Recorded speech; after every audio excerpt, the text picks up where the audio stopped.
So this year has passed where all the gopas, all the calves are Krishna himself. They're playing with each other. They're reciprocating with each other's love. They're reciprocating with their parents' love.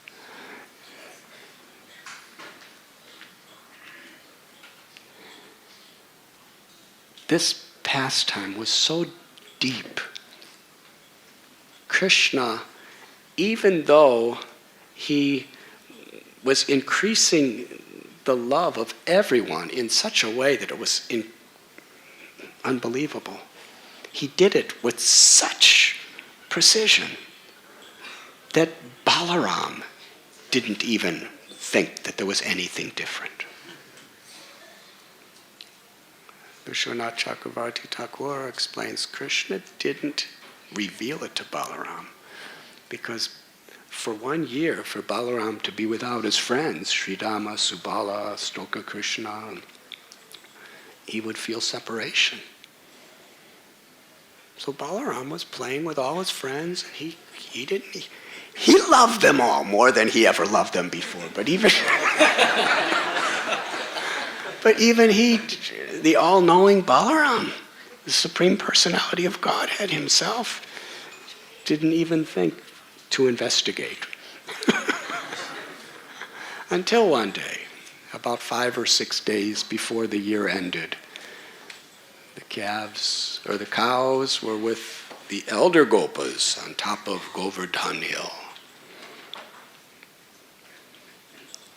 And suddenly the cows saw the calves, the Krishna calves, with all the Krishna gopas on the bottom of the hill. And the cows became so overwhelmed with motherly affection. They did something they had never done before. Completely out of character. The cows completely abandoned the gopa, the older cowherd man. With no reservations, they were galloping down Govardhan Hill. So that it was like 2 sets of legs. Their tails were raised straight up. Their udders were so full with prem, with milk. It was just pouring out of them. And they were mooing very loudly.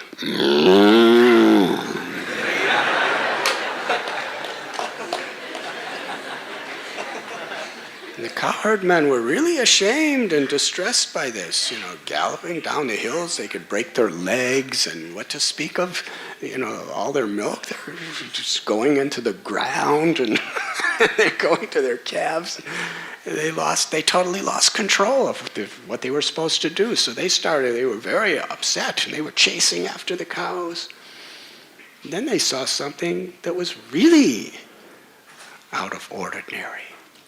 Because all these cows had given birth to new calves. These were the older calves. The older calves don't drink the milk from their mothers. That milk is reserved for their new calves. Every one of those cows had a new calf. And they went to the older calves. Because you see, the new calves weren't Krishna. They went to their older calves and started giving them the milk. And the older calves were all Krishna. They were drinking the milk. Krishna was conquered. He was becoming totally intoxicating, tasting the prem of the cows in the form of that milk, in the form of these calves. He was drinking and drinking and drinking, intoxicated, and the mothers just having Krishna accept their love without even knowing it was Krishna. They were so intoxicated. Tears were forming in their eyes, and with their tongues, they were just licking and licking and licking and licking their little calves like they were practically like they were going to eat them. They were just licking them. And the gopas saw this. They became really disturbed. What's happening here? But then when they saw their little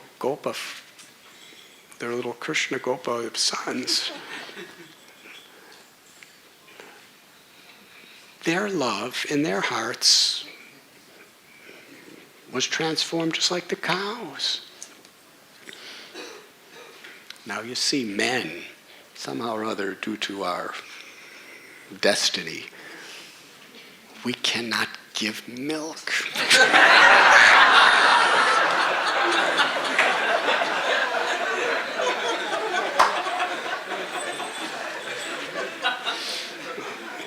Most of us probably can't even appreciate what it means to do that. We read about Yashoda, and we read about the cows, and we read about the gopis giving the love of their prem in the form of milk. And Krishna's just sucking it and drinking it, accepting it, and we just giving more, and he's drinking more, and both just such an intoxication. But males can't do that. But their love was just like the cows.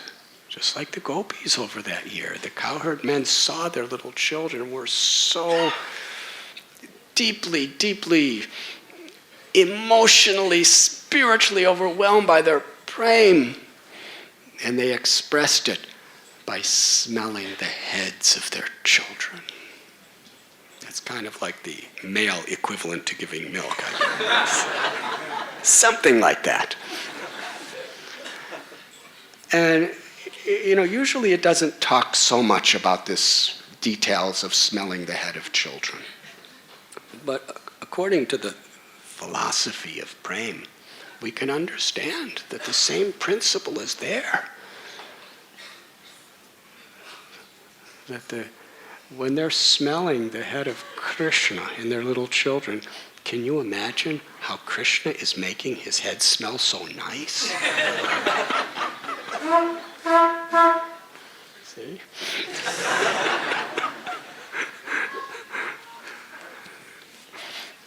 Even the Shanga is kind of laughing at all this. But Krishna's reciprocating. He's Rasaraj. So Krishna, they're smelling him with love. They're offering Krishna their love by smelling his head. And Krishna's manifesting such a beautiful smell, and they're smelling. It's an offering. So the fragrance is ever increasing. Their enthusiasm to smell it is increasing, and in this way, unbelievable.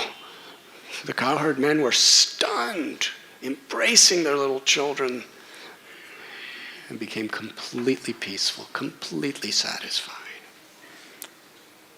We can understand through this too, when we're actually absorbed in Krishna.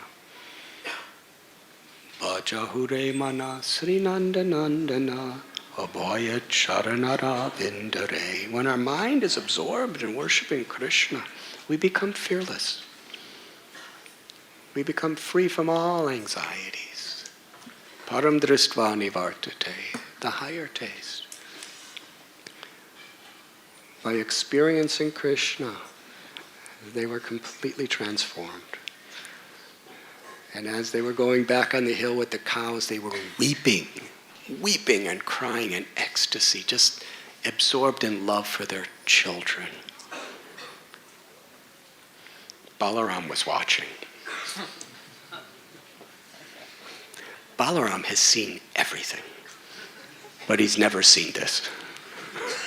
At least on one level.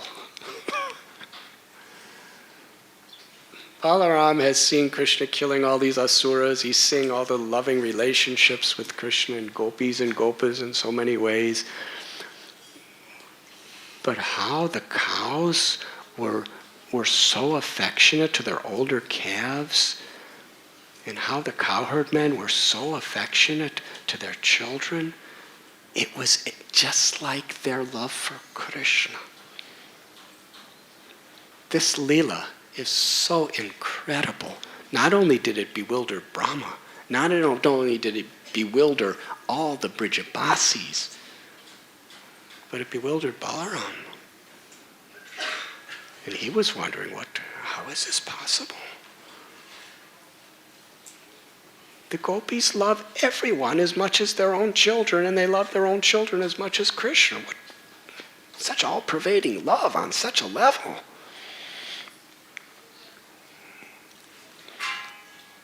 And then he understood, and Krishna explained.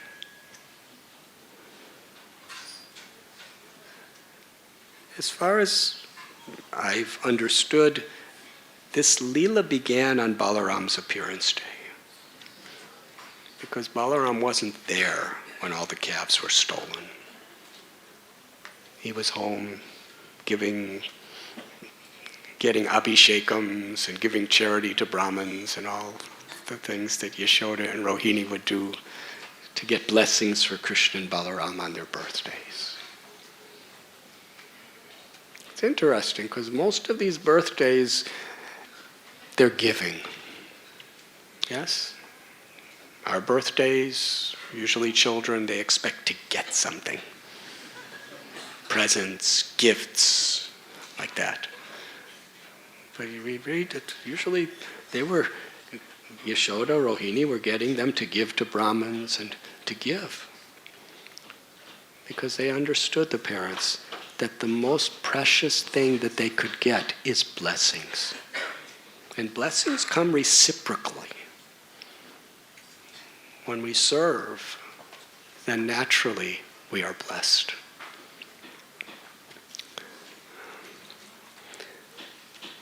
So 1 year later, Brahma comes.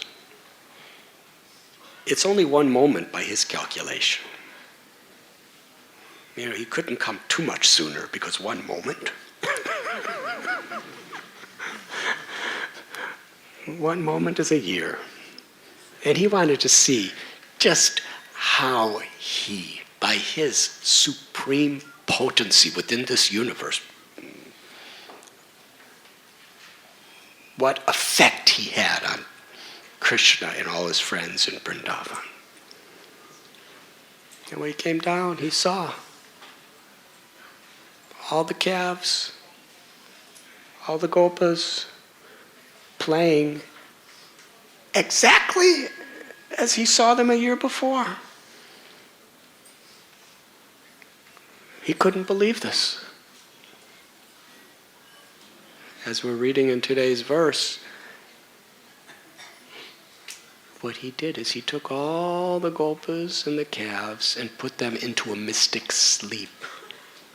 And then, in some sort of cave, he laid them there by his own mystical powers. What kind of a yogi is Brahma? Today you go to Kumbh Mela, you see yogis, they go underground and put a straw.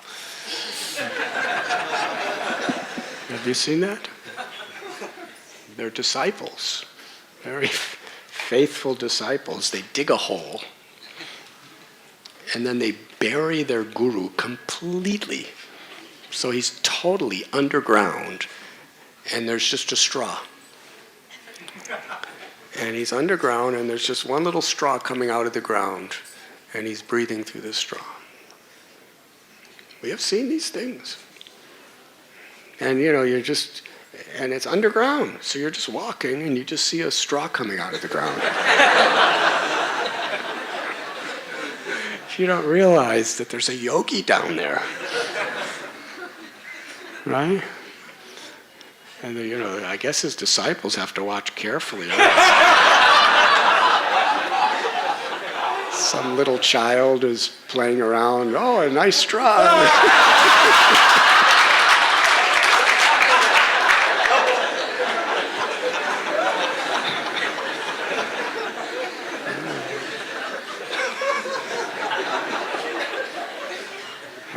Sometimes at Kumbh Mela, the cows are pretty hungry and they just see a straw and just eat the straw. And the yogi's down there.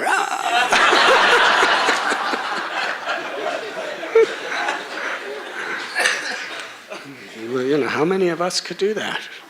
How many of us want to do that? But they have great powers. Srila Prabhupada, when he went to Kumbh Mela in 1971, January, he told devotees that some yogis, from the high peaks of Himalayas, they go into Ganga and they chant a mantra. They go underwater in the Ganga, chant a mantra, and they come up at Prayag at the Triveni in a matter of seconds. It's not that they swim, 500 miles. Yogis are very powerful. They can read each other's minds. They can create objects. And in Siddhaloka is a place, a higher planet where all these people have all the 8 mystic cities in immense proportions, nothing like here. If somebody has even a little fraction of one city, they could be worshipped as God here. Siddhaloka, everybody has all these 8 mystic cities. They don't make a big thing about it, because everyone knows how to do it. But Brahmaloka, Lord Brahma, he lives 311 trillion years. No demons ever go to Brahmaloka. It's really a nice life from a material perspective. And what a yogi he is. He happens to be materially the father of every living entity within this universe.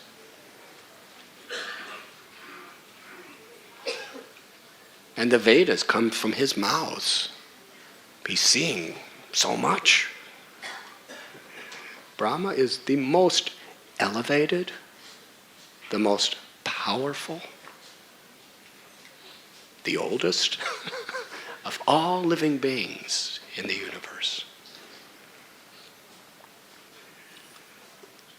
So you can imagine his mystic potencies.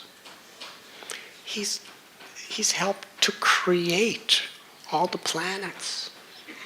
He's helped to create every species of life. What have we done in comparison?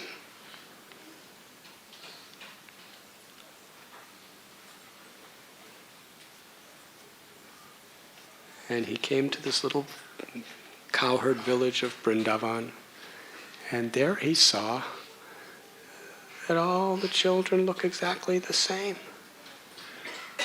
He went to the cave and saw they were still sleeping there. Then he went to Vrindavan. He wasn't had to go. He was just looking, and then he saw that they're all playing, exact replicas. And he was really becoming confused. He was thinking, are these the original ones, and are these identical ones, or are these the real ones? Are these identical ones? And it may be when I look this way, Krishna's putting everyone in the cave, and then when I look this way, Krishna's taking them out of the cave and playing with them. What's happening? He was really becoming bewildered. And what was even more bewildering is behind the scenes. He didn't even steal the gopas and the calves.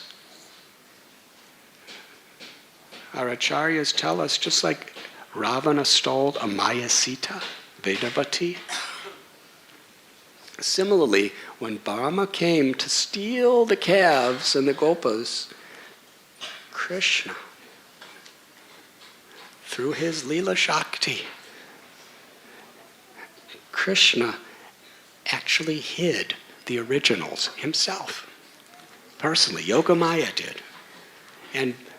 And created Maya, calves, and gopas. And Brahma stole them.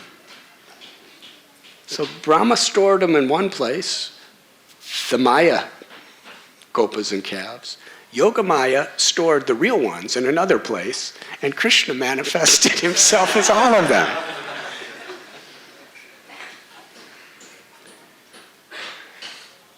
And they didn't have any sort of, managerial, strategic meaning of how to do this.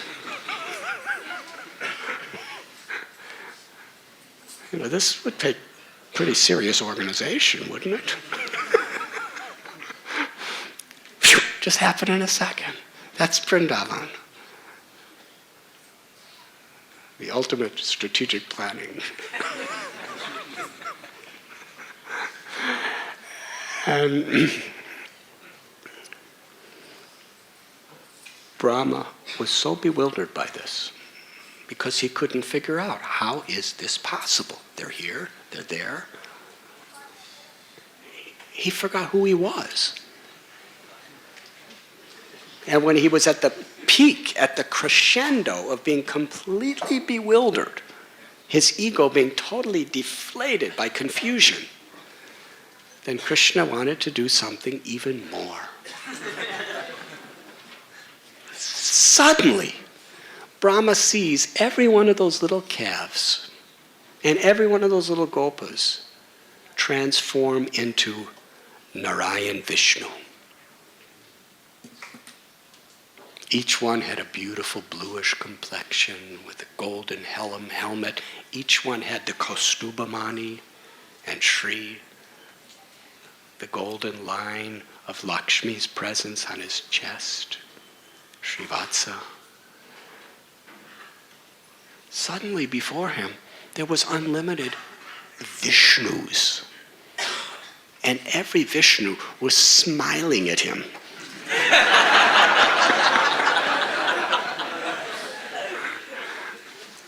Now Brahma, when he does some yajna on Satyaloka, one Vishnu comes and smiles on him. But now there's millions of Vishnus smiling on him. Can you imagine, like a whole herd of Vishnus as far as the eyes could see in all directions? And Krishna wanted to increase even that. Around every Vishnu was the demigods.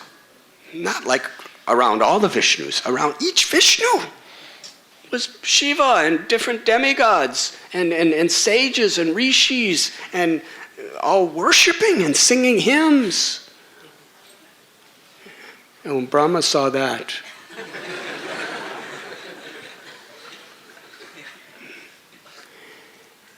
he became completely blank.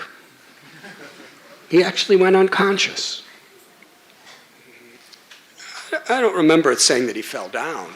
He was just, that's even a more serious unconscious, when you can't even fall down.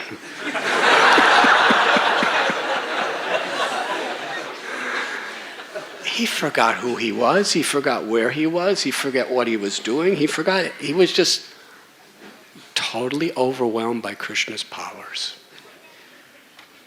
He just stood there, blank. And then, somehow or other, he came back to consciousness. But that blank was so special.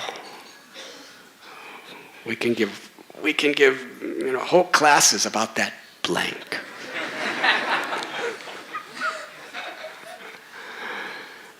Because what was that blank? That blank it was like a short circuit.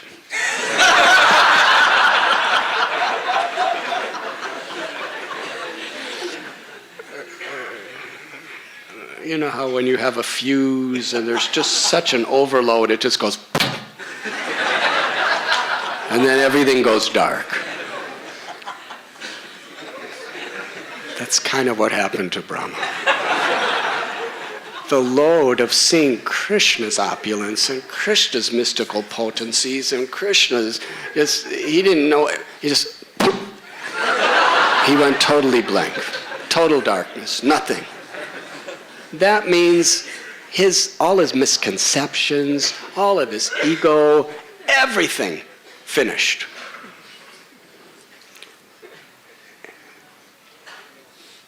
He was completely purified, overpowered by Krishna's unlimited sweetness. And then when he opened his eyes, for the first time, he could see Vrindavan. He couldn't see Vrindavan. He was seeing but not seeing. As long as he thought he was Brahma, he couldn't see Vrindavan. As long as he thinking that I'm the father of everybody, and I'm the creator of this universe, he couldn't see Vrindavan. But when he totally blanked out and there was nothing, but that blanking was not like some mode of ignorance thing that we go through.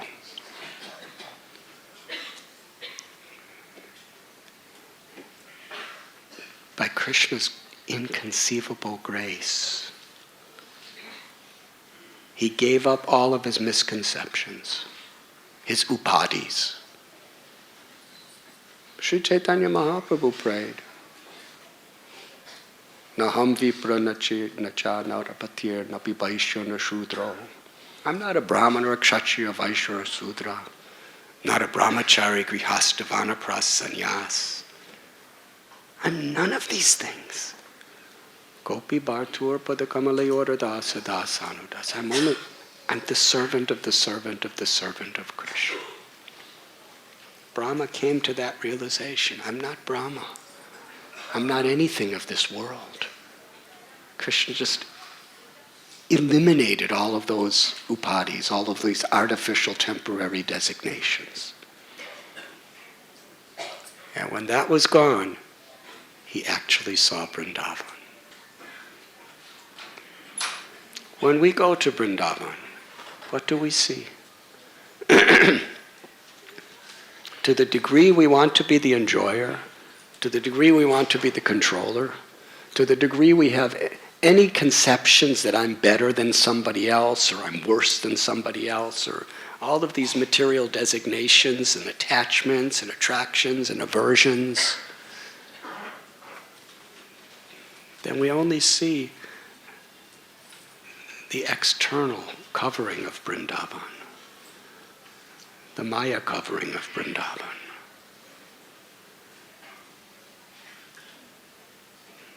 Trinadapi sunichena, taror iva sihishnana, amanina manadena kirtaniya sadahari.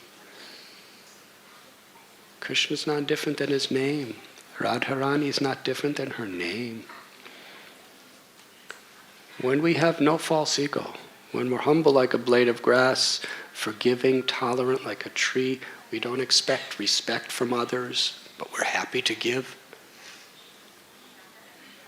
then we could taste the sweetness of the holy name. The name reveals herself to us, himself to us.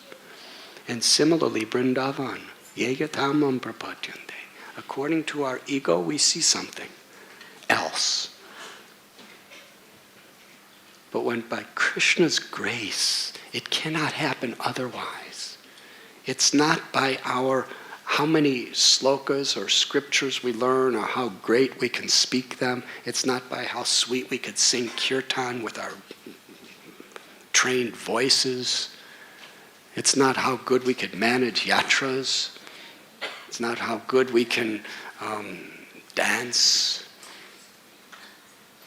It's not by the incredible temples we may build there.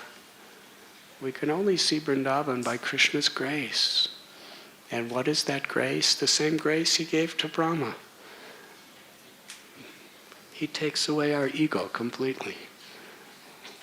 We become materially blanked out.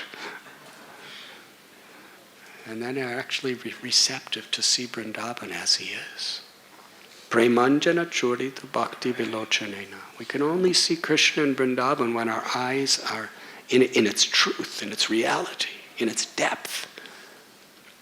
When our eyes are anointed with the salve of prema, of love. And that love is given. It cannot be attained. It cannot be achieved.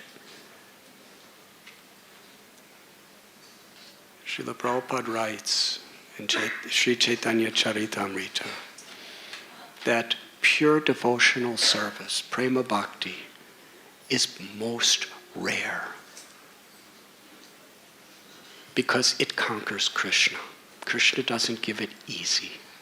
But Krishna gives it easy for one who is sincere serious, and has no ulterior motives. That's the secret of bhakti, to have no ulterior motives. Krishna's pleasure.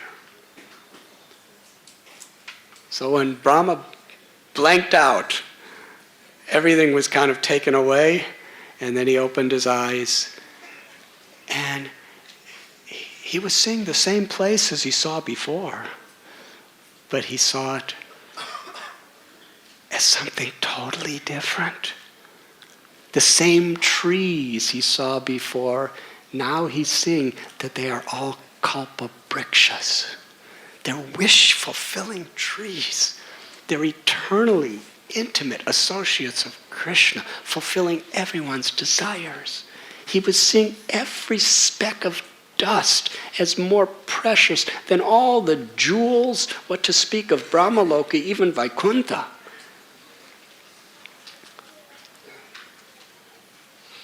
He was seeing the cows and the calves as surabhis, kamadhenus, wish-fulfilling calves and cows. As he was looking around and seeing the beauty of Vrindavan, Brahma's thinking that the beauty, the sweetness, the love, the spiritual opulence of these trees and these calves and these cows and these simple little gopis and gopas are infinitely more beautiful, more pleasing than everything in Satyaloka. And beyond this material universe where the highest planetary system is Satyaloka, beyond that is Maheshtam. Nothing like that compares. And beyond Maheshtam is Haridam, the abode of Vishnu, Vaikuntha. And all the royal, regal, inconceivable spiritual opulences of Vaikuntha cannot even compare to what I'm seeing today, Vrindavan. He was so intoxicated. He was thinking, and Shukadev Goswami explains how he was totally insignificant. The example is given that in the pitch darkness, the darkness of snow has no relevance. And in the light, a firefly has no relevance. When it's a moonless night, fireflies really look special because they give out so much light.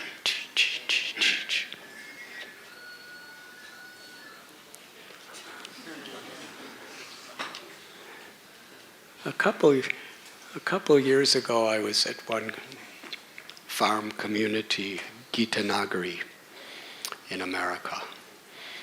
And I was staying at one godbrother and godsister's home. And I went out, it was a moonless night. This is actually when I was in the service of His Holiness Bhakti Tirtha Swami during his last days. They don't have a brahmachari ashram there, so I was staying at a godbrother's home. And I was coming back one night, and it was a moonless night. And there were all these fireflies. In America, they call them lightning bugs. And it was just so incredible. They were just, I was watching. I was thinking, this is so mystical, this is so beautiful, how they're just giving so much light. And there were thousands and thousands of them going, and I was just watching. And I was sitting there for a long time just watching, thinking, what a miracle of God that they just give light. And it's like a light, like better than fireworks. And then my godbrother, he comes and he says, do you know why they're doing that? And I said, it's just so beautiful. It's Krishna's miracle. He said, those are the male bugs trying to attract the female ones.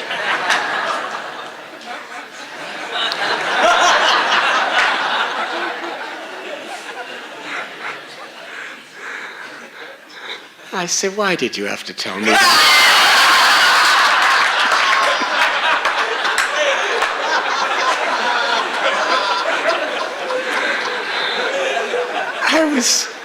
I was really like getting enlightened by all this. Why did you have to tell me that? No, I'm a Swami. I'm not even allowed to look at this anymore.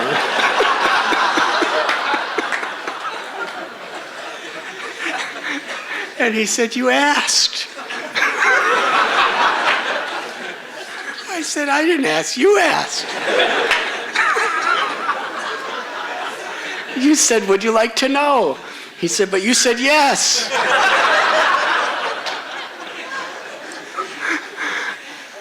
So I went inside.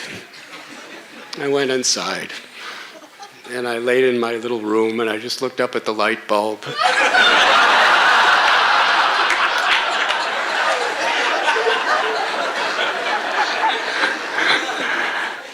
And I was thinking when I was looking up at the light bulb, there's no danger in looking at the light.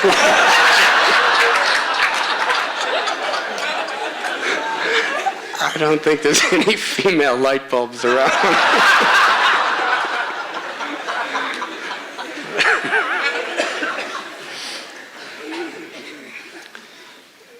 So when the firefly is giving its light, he's thinking, I am illuminating all directions.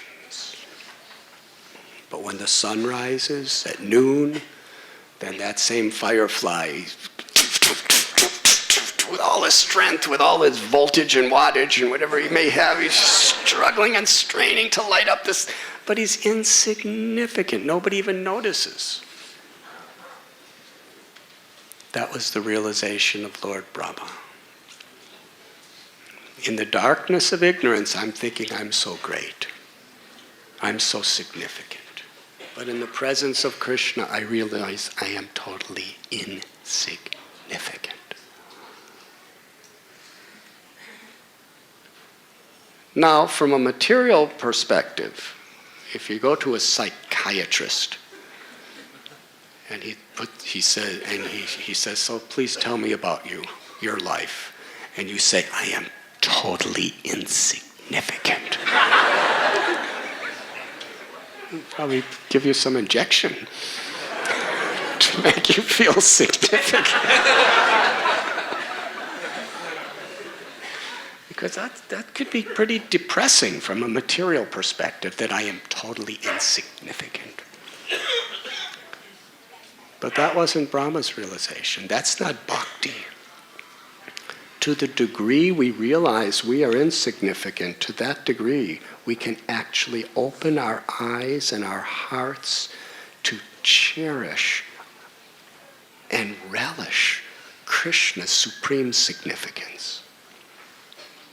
Then our happiness is not about what I can do. Our happiness is about what Krishna can do. What Srimati Radharani can do. Our happiness is, we can do something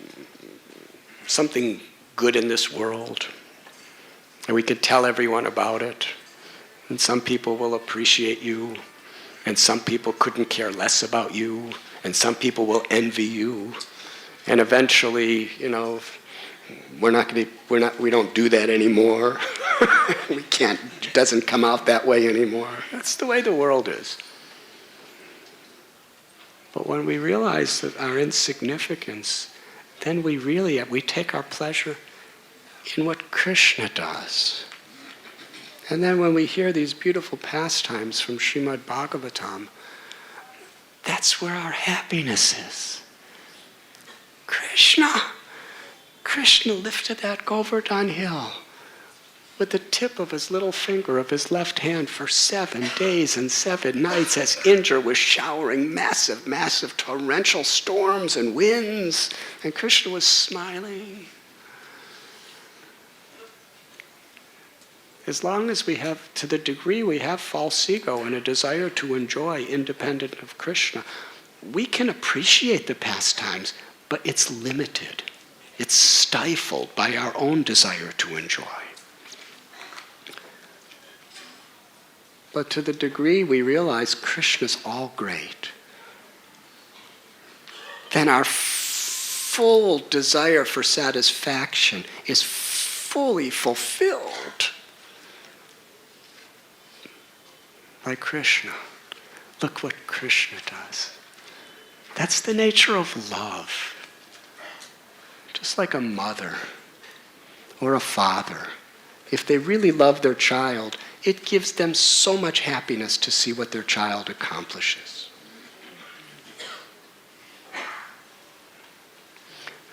My own father, he's 88 years old now.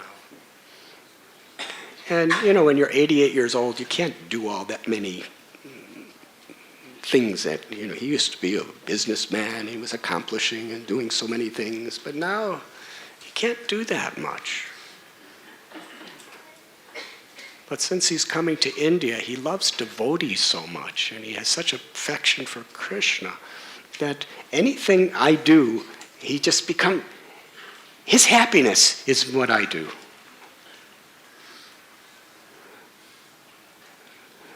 You may have to edit this tape. But when, by Krishna's arrangement, I met President Barack Obama, my father saw the photo of that, and he was feeling that he met the President of the United States.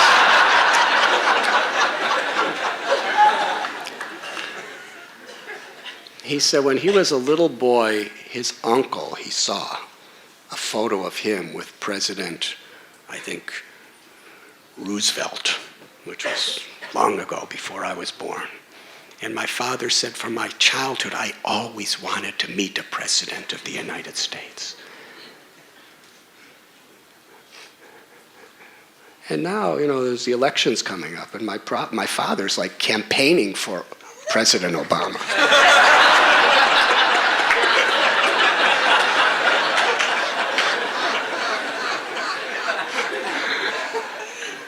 Not because he likes the president's policies, but because of that photograph.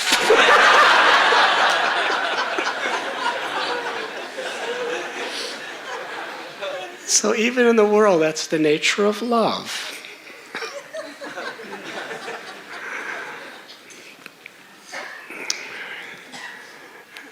And I'm not going to tell you who I want to win for the presidency. Really doesn't make much difference to me. But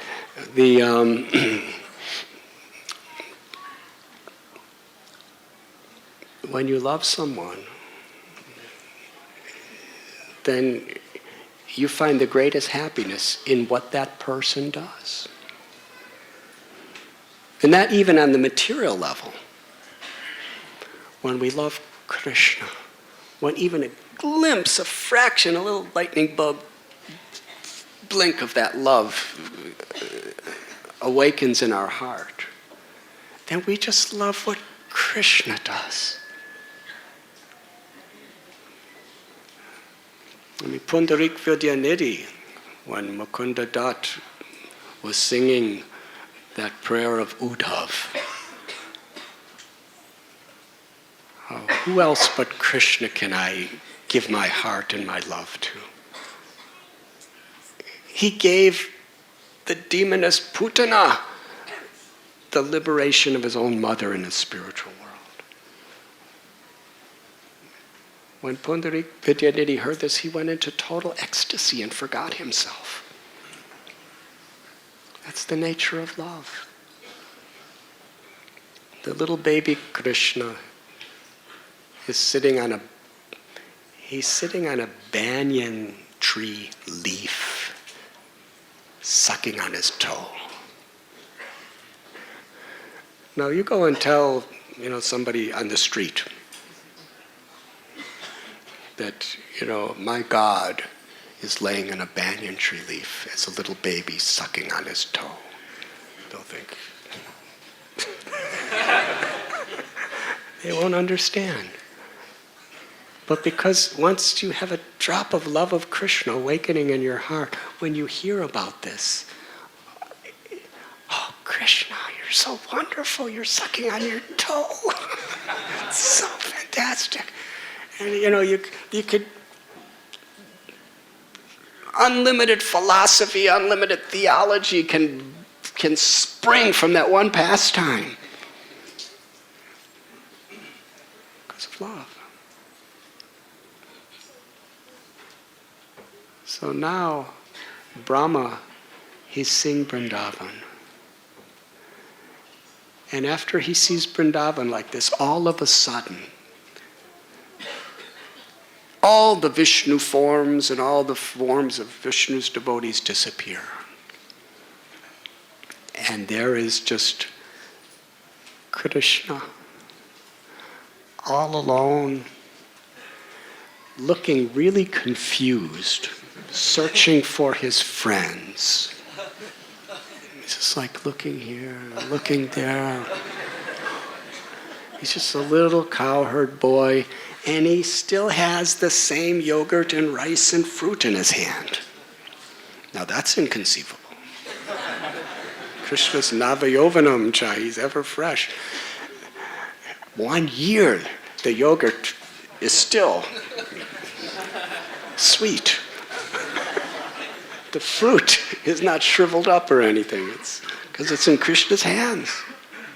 Whatever's in contact with Krishna is immortalized. It's not affected by time. Brahma, even though he has such a long life, still he's seeing everything in reference to time when he's doing his work as a creator. When he saw the little boy Krishna, just so innocent, so naive looking, so just like an ordinary little child. It's not like all of a sudden he became Narasimha-Dev and Brahma, why did you steal my friends?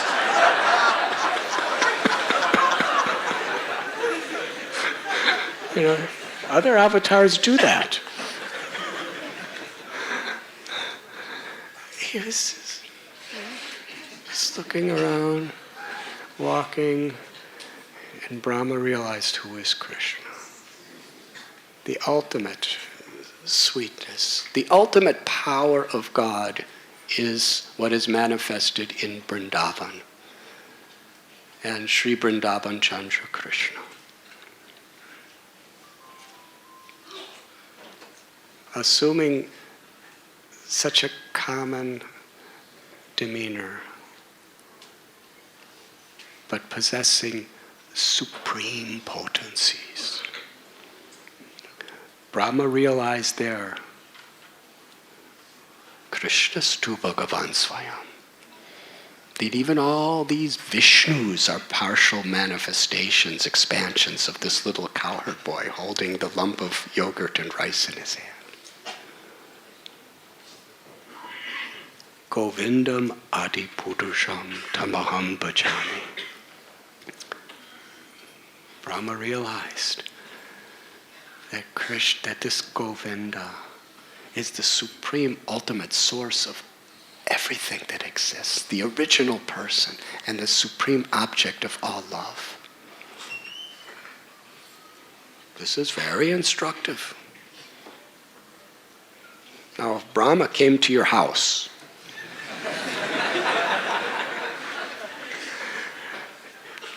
you would probably greet him very nicely.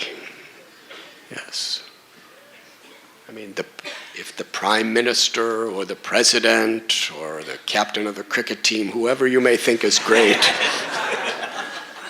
if they come to your house, this is a very special personality.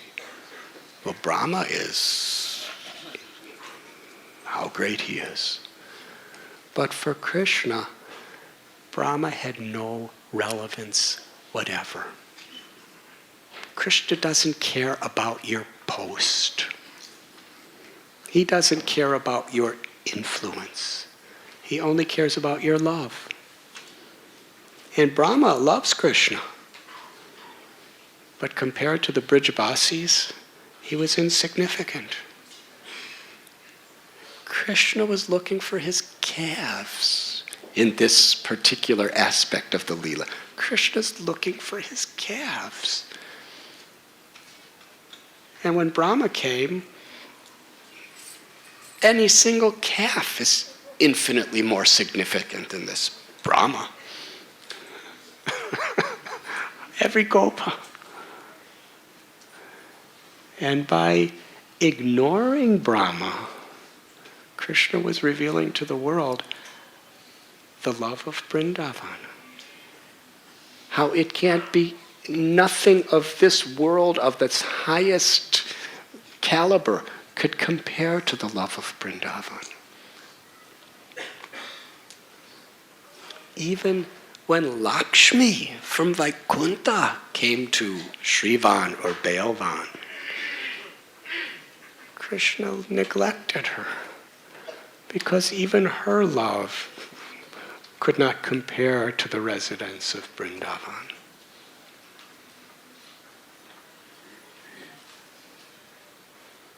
This is what Sri Chaitanya Mahaprabhu came to give us. The love of Vrindavan. This is what Srila Prabhupada and our acharyas came to give us. Entrance into that abode that Brahma had realized. And he offered these beautiful prayers to Krishna. And it doesn't even say that Krishna looked at him. He was offering incredible prayers to Krishna.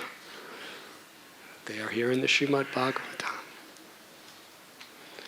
And in his prayers, Brahma prays,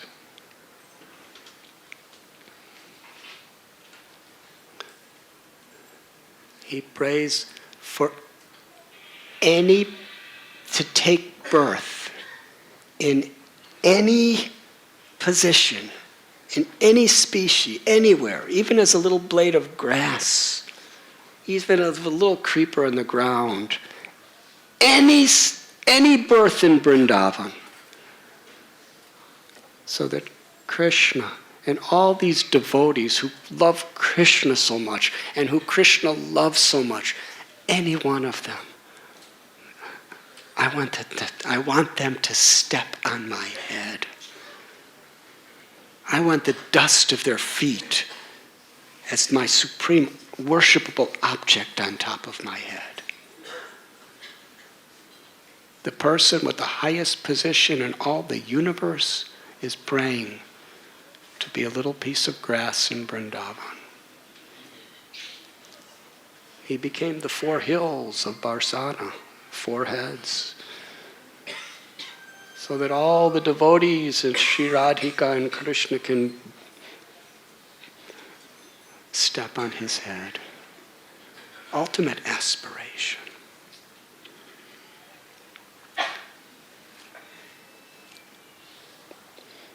And after this Leela, Brahma performs tapasya.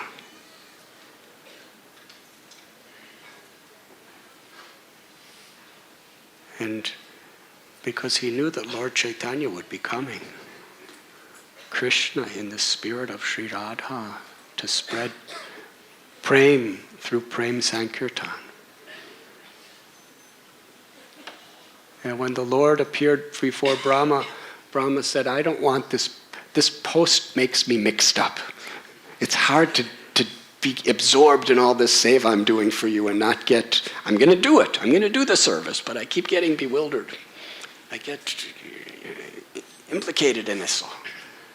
I just want a position, the lowliest, simplest position where I could constantly chant your holy names.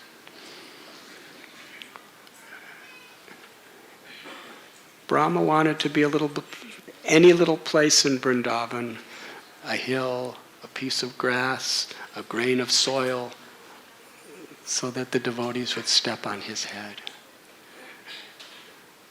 And here, that ultimate realization was given to him. Lord Chaitanya gave him the blessing that you will be Haridas Thakur. From Brahma, you will be born in an untouchable family. Brahma is born of Vishnu's navel. He has no mother. That's a pretty prestigious birth. Somebody says, well, who is your father, mother? At the very before creation, I was born from a lotus flower sprouting from the navel of Lord Narayan. It's very, and now he's praying to become an untouchable, where people will persecute him, people will misunderstand him, people will blaspheme him, people will chastise him. And in that state, with all humility, he could constantly chant the holy name.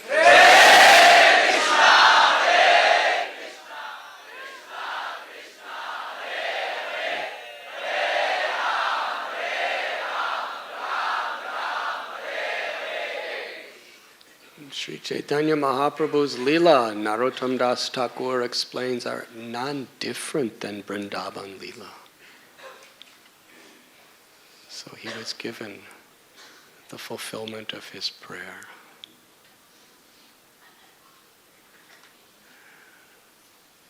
Thank you very much. Srila Prabhupada ki jai.